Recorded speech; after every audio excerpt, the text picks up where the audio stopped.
ভগবতী জননীর আরাধনায় অদিতি দিদি ভাই। ওম শ্রী অরবিন্দ মীরা। শ্রী অরবিন্দের সাবিত্রী মহাকাব্যের তৃতীয় পর্ব দ্বিতীয় সর্গ থেকে পাঠ করছি ভগবতী জননীর আরাধনা। জন্ম আর শ্রম আর নিয়তির পারে দাঁড়ায় এসে, যুগচক্র ধীরে চলে ঘুরে তার ডাকে।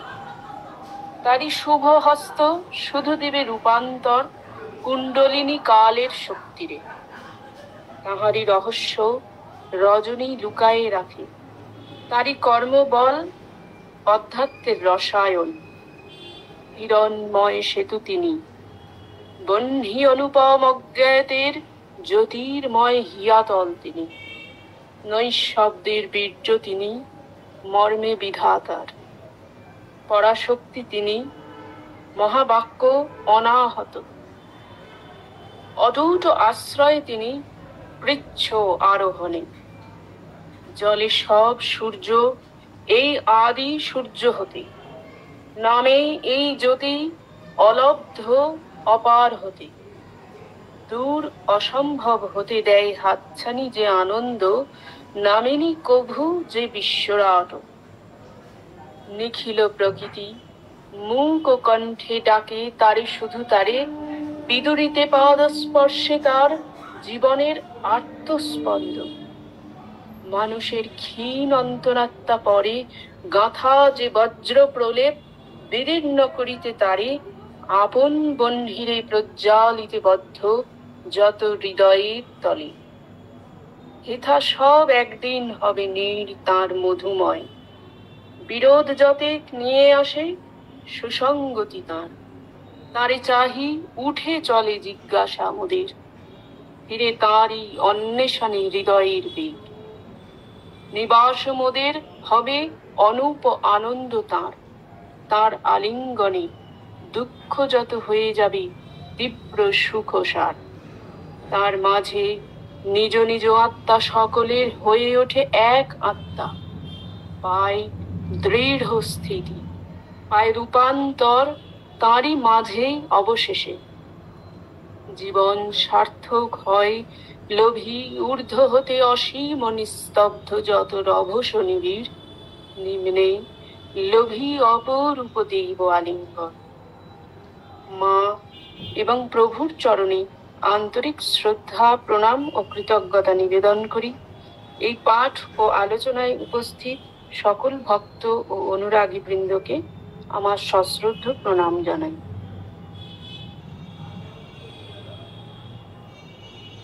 এবার উপনিষদাবলী থেকে অর্চনা মাসিমণি।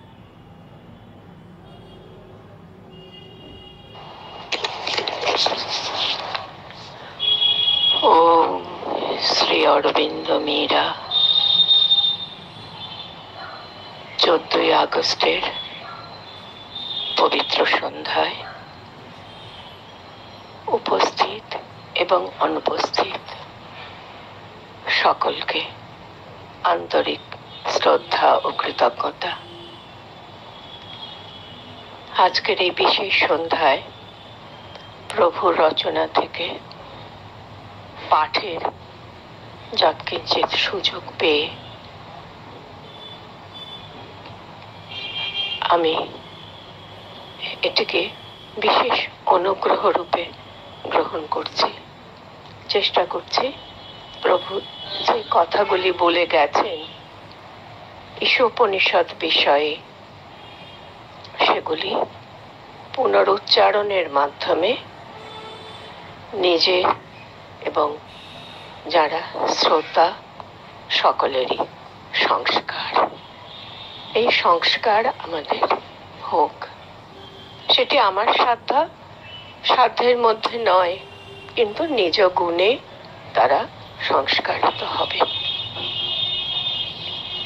আমরা রয়েছি তো সেই অষ্টম মন্ত্রে, যার দ্বিতীয় মন্ত্রাংশে, মন্ত্রের দ্বিতীয় অংশে আমরা পেয়েছিলাম কবির মনীষী পরিভু স্বয়ম্ভু যথা তথ্যতো অর্থান ব্যদধাত শাশ্বতীভ্য সমাভ্য।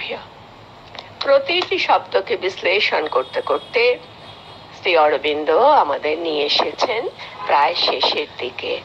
এবার যেন তিনি তার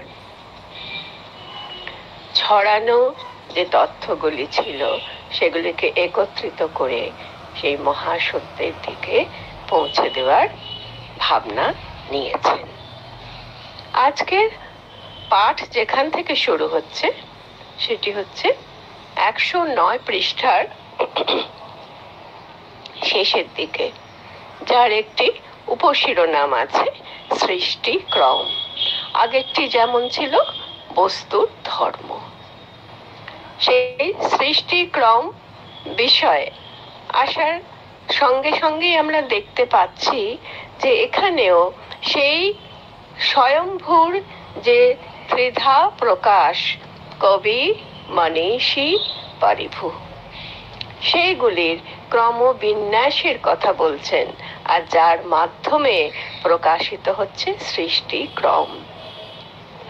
আবার এই ক্রম বলতে গিয়ে আগের দিন আমি একটি কথা হয়তো সামান্য বাচালতা করেই বলে ফেলেছিলাম, যে একটি ন্যায় আছে যেটি দর্শন শাস্ত্র, অলঙ্কার শাস্ত্র, ব্যাকরণ শাস্ত্রেও বহুল প্রচলিত, সেই উৎপল শতপত্র ভেদ ন্যায়, যেখানে অনেকগুলি পদ্মফুলের পাপড়িকে ওপরে ওপরে রেখে যদি একটি তীক্ষ্ণ মুখ সূচিকার দ্বারা বিদ্ধ করা হয়, যেমন বোঝা যায় না যে একটির পর একটি পত্র তার দ্বারা বেধিত হলো, ঠিক তেমনি এটাও বোঝা যায় না যে কাজটি যেন যুগপৎ হলো বলে মনে হচ্ছে, কিংবা সেটি মনে হয় এটি যৌগপদ্য রয়েছে। সেই সবকটি পত্রকে ভেদ করার যেমন একটা যৌগপদ্য আছে, তেমনি তার একটা ক্রমোন্বয়িতাও আছে। সেই বিষয়টি আবার নতুন করে ফিরে আসছে আজকে শ্রী অরবিন্দের এই সৃষ্টি ক্রম আলোচনার মধ্যে। নিজেদের কথা বলার দরকার নেই, আমাদের প্রভুর কথাই একটু পাঠ করা যাক। বলছেন, সৃষ্টি ক্রমের সাপেক্ষ ধারণাতে ঈশ্বর আমাদের কাছে প্রথম প্রকাশিত হন কবি রূপে। এক কথায় ছোট করে বলছেন, আর বিস্তারিত ব্যাখ্যায় যাচ্ছেন না, যে কবি অর্থাৎ প্রাজ্ঞ বা ঋষি রূপে। আর ঋষির দর্শনাথ, সমস্ত দর্শন তার ঋষি প্রকৃতির মধ্যে নিহিত রয়েছে। তাহলে সৃষ্টিক্রমের যে সাপেক্ষ ধারণা, যে একা একা সৃষ্টি হচ্ছে না, কারো কারো সঙ্গে তার সম্পর্ক থাকছে, এবং সে সম্পর্ক এতই নিবিড় যে ঈশ্বর আমাদের কাছে ভিন্ন ভিন্ন রূপেও প্রকাশ হচ্ছেন। তার প্রথম প্রকাশিত রূপটি হচ্ছে কবি বা ঋষি। তিনি কেন কবি? তিনি কি দেখেন? ঋষি তো দর্শন করেন, কবিও দর্শনই করেন। কবিরেব প্রজাপতি। তো সেই কবি কি দেখেন? কবি দেখেন স্বরূপ, পরম সত্য। কবি সেই পরম সত্যের স্বরূপটি দেখেন। কোথায় দেখেন? তার সম্ভূতিতে, তার সত্তাতে, তার সব সম্ভাবনাতে ও অধিগত সিদ্ধিতে সত্য। সেই পরম সত্য কোথায় কোথায় আহিত হয়ে রয়েছে? তার সম্ভূতি, তার জায়মানতায়, তার সত্তায়, তার যে বিশেষ রূপ সেখানে, তার সমস্ত সম্ভাবনা, সে যা হয়েছে তো হয়েছে, আরো কি হতে পারত, আরো কি হয়েছিল, আরো কি হবে, এবং অধিগত সিদ্ধিতে, যে যে সিদ্ধি তার অধিগত, তার যে সত্য, সেই পরম সত্য। তাহলে এই পরম শব্দ এখানে পরম ব্যাপিতা অর্থেই ব্যবহৃত হয়েছে। যে শব্দই বলা হোক সেই শব্দ কম পড়ে যাবে কবির দৃষ্টির ব্যাখ্যা প্রসঙ্গে। তবু এটুকু বলা যাচ্ছে, যা আমরা শব্দ বর্ণ গেঁথে গেঁথে, অক্ষর গেঁথে গেঁথে যেসব শব্দ তৈরি করছি, তার থেকে প্রভু এই বিষয়গুলি তুলে নিয়ে এলেন। যে কবি দেখেন স্বরূপ পরম সত্য, কোথায় কোথায় দেখছেন তাতেই সেই সত্যের স্বরূপটি প্রকাশিত হচ্ছে। তার জায়মানতায়, তার সত্তায়, তার সকল রকম সম্ভাবনায় এবং তার ইতিমধ্যে অধিগত সিদ্ধি, সেই সর্বত্র এই পরম সত্য দৃষ্ট হয়, উপলব্ধ হয়। বীজ ভাবনাতে অর্থাৎ বিজ্ঞানে, যাকে আত্মভাবনা রূপে বলাই হয়েছে, এবং সেই সপ্তক্রমের মধ্যে, সৃষ্টির সপ্তক্রমের মধ্যে বিজ্ঞান প্রায় মধ্যবর্তী হয়ে রয়েছে। তিনি সেসব ধারণ করে আছেন, তাই তাকে বলা হয় সত্যং ঋতং, সত্য ও ধর্ম। প্রথম তিনি সেই পরম সত্যকে দেখেন, তারপরে সেই তাকেই বলা হয়, যেহেতু তার বীজ ও ভাবনার মধ্যে অর্থাৎ বিজ্ঞানে, যেটি আত্মভাবনা রূপেই ব্যাখ্যাত হয়েছে আমাদের বস্তুর ধর্ম শীর্ষক অংশটিতে, বলছেন তিনি সেসব ধারণ করে আছেন, তাই তাকে বলা হচ্ছে সত্যং ঋতম। তাহলে সত্য তো সত্য, তার অর্থান্তরের আবশ্যক হয় না, ব্যাখ্যান্তরেরও আবশ্যক হয় না। আর ঋত হচ্ছে ধর্ম। সাধারণভাবে আমরা ঋতকে সত্য বলে থাকি। সত্য এবং ঋতের সঙ্গে যে ওতপ্রোত সম্পর্ক, সেটি ঋত এবং সত্যকে প্রায় সমার্থক করে তোলে আমাদের মতো প্রাকৃত জনের কাছে। কিন্তু প্রকৃত প্রস্তাবে ঋত অর্থ হচ্ছে ধর্ম। যেহেতু ধারণের বিষয়টি এখানে বলা হচ্ছে, বীজ ভাবনায় তিনি যেসব ধারণ করে আছেন, তিনি ধারণ করেন, কারণ ধর্ম তো ধারণ করার জন্যই, ধর্ম ধারণাৎ। তিনি তাকে সমগ্র রূপে ধারণ করেন। এইবারে প্রশ্ন হচ্ছে, ধারণ তো করেন, সেই জন্যই তিনি সত্য, তিনি ঋত, তিনি সত্য ও ধর্ম। কিন্তু কি ভাবে, কি প্রকারে তাকে ধারণ করেন, কোন প্রকৃতিতে তাকে ধারণ করেন? তিনি তা সমগ্র রূপে ধারণ করেন। সমগ্র রূপে ধারণ করেন বলার সঙ্গে সঙ্গেই আর যে কটি ব্যাখ্যামূলক শব্দ উঠে আসে, সেগুলি হচ্ছে খণ্ড খণ্ড করে নয়। সব বস্তুর সত্য ও ধর্ম হলো বৃহৎ, অর্থাৎ ভূমা। ধীরে ধীরে আমরা কতগুলি বৈদিক শব্দের মধ্যে কিন্তু প্রবেশ করছি, আরো কয়েকটি বৈদিক শব্দের ব্যাখ্যা প্রসঙ্গে।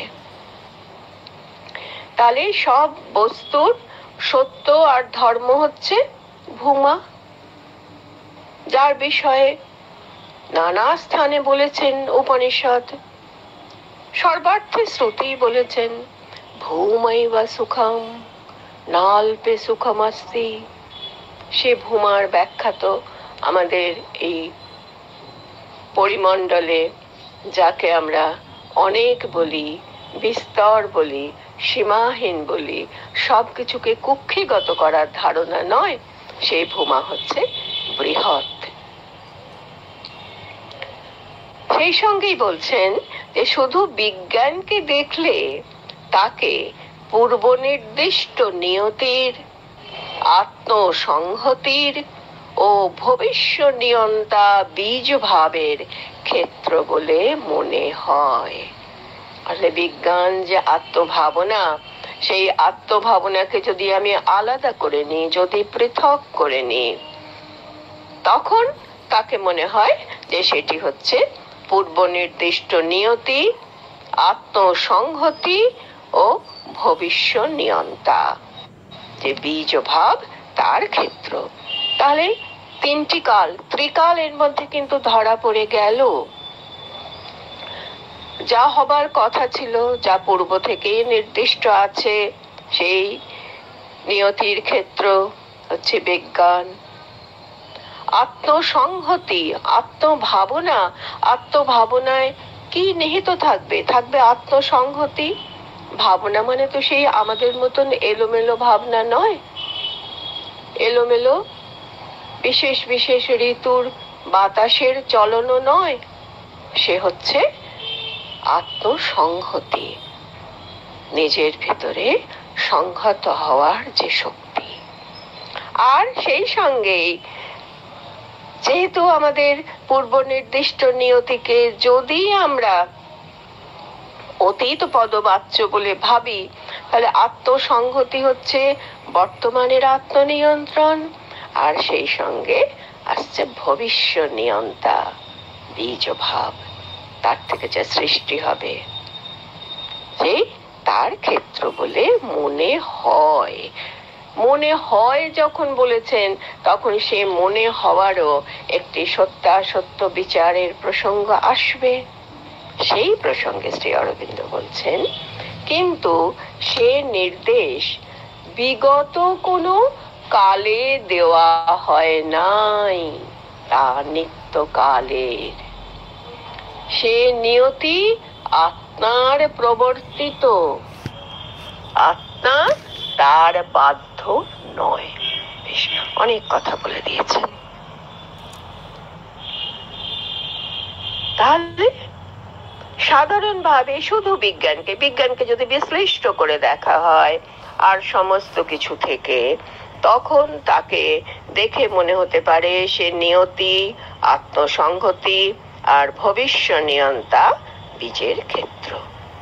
কিন্তু খেয়াল রাখতে হবে, এই যে নির্দেশ, সেই নির্দেশ বিগত কালে দেওয়া হয়নি, অর্থাৎ সেটি কেবল অতীতচারী নয়। অতীতের গর্ভে তার সব সত্য নিহিত আছে, এবং সেই অতীতের ক্রমে অতীতের আশ্রয় করেই, সেই অতীতকে আশ্রয় করেই আমাদের বর্তমান ভবিষ্যৎ পরিচালিত হচ্ছে পৃথক পৃথক সত্তায়। এমন ভাববার কোনো কারণ নেই। তার কারণ তার নিত্যকালের।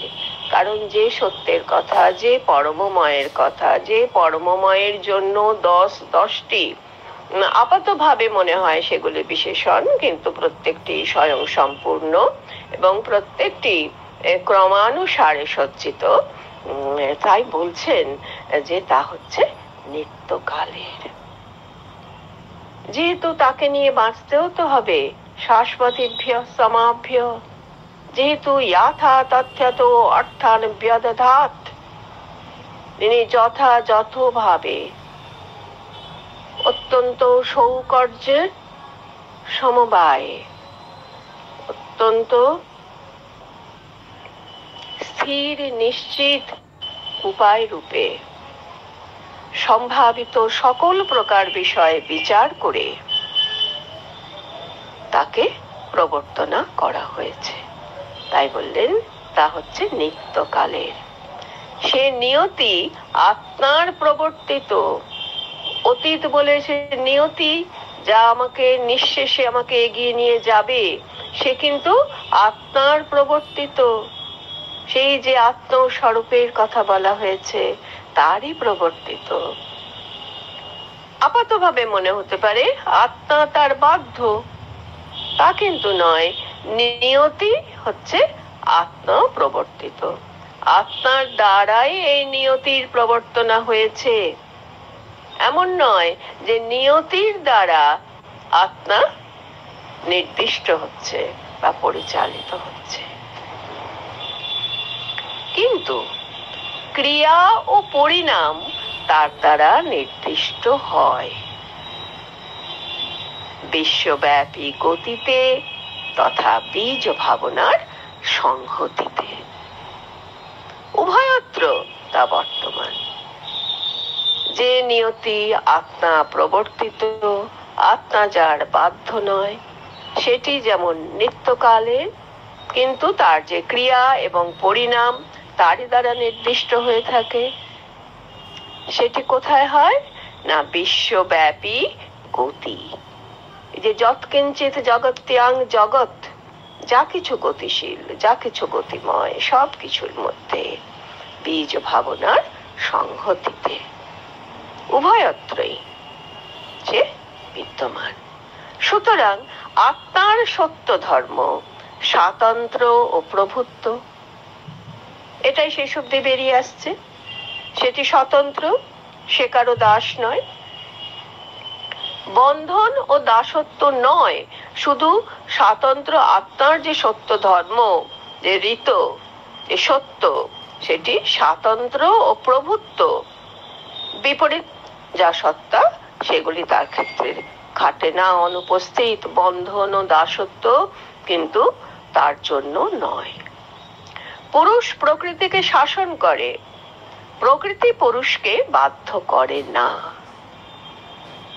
আর এইভাবেই আমরা সেই সত্য, যা দ্বিতীয় মন্ত্রে বলা হয়েছিল, ন কর্ম লিপ্যতে নরে, মানবে কর্ম লিপ্ত হয় না।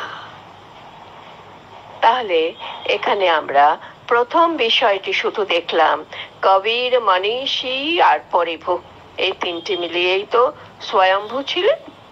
আগের দিন আমরা সেটা দেখেছিলাম। তার মধ্যে কবি বিষয়ক এইটুকু আলোচনা আজকে আমরা একটু পাঠের সঙ্গে সঙ্গে করার চেষ্টা করলাম। প্রণাম।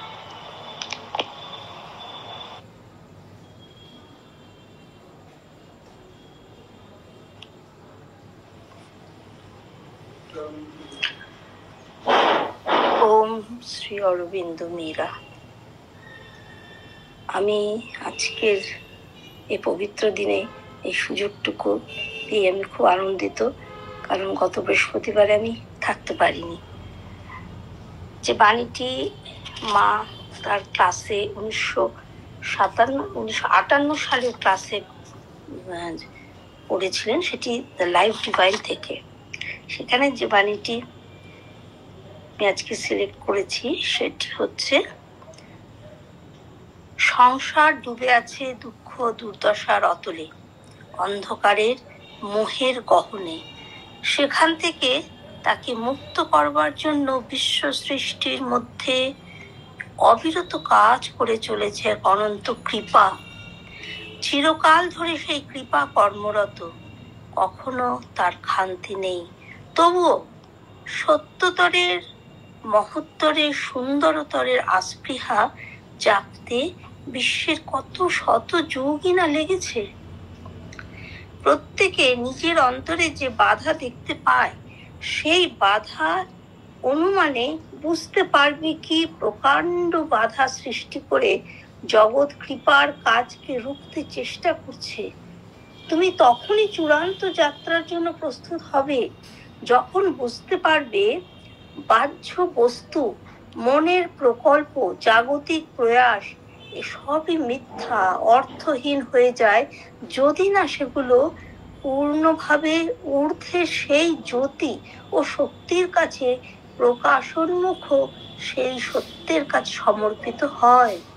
তাই একমাত্র সার্থক সত্যকারের মনোভাব হলো নিজেকে তারই কাছে পূর্ণভাবে নিঃশেষে ঐকান্তিক আগ্রহে অর্পণ করা, যিনি আমাদের ঊর্ধ্বে বিরাজ করছেন, একমাত্র যার হাতে রয়েছে বিশ্বকে রূপান্তরিত করবার শক্তি।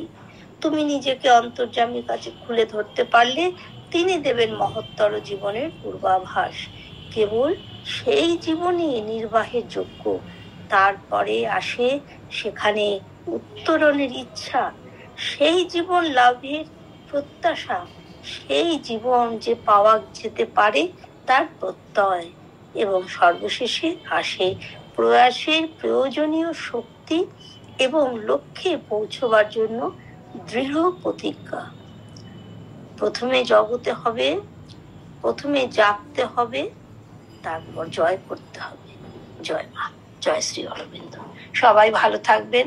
কালকের দিনটি অত্যন্ত একটি পবিত্র দিনে আমরা যেন এই সমর্পণের ইয়েতে আমরা জাগতে পারি এবং সেই দিনটিকে জীবনকে জয় করতে পারি। ধন্যবাদ সবাইকে, নমস্কার।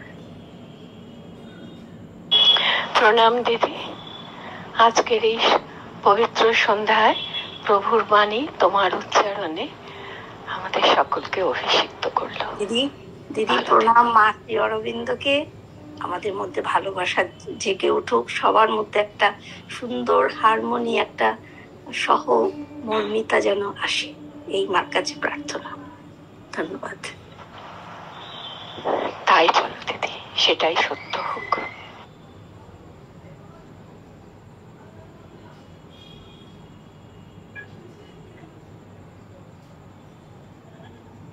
খুব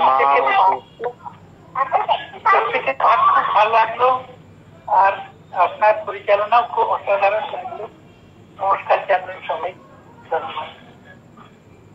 ধন্যবাদ ধন্যবাদ জেঠু।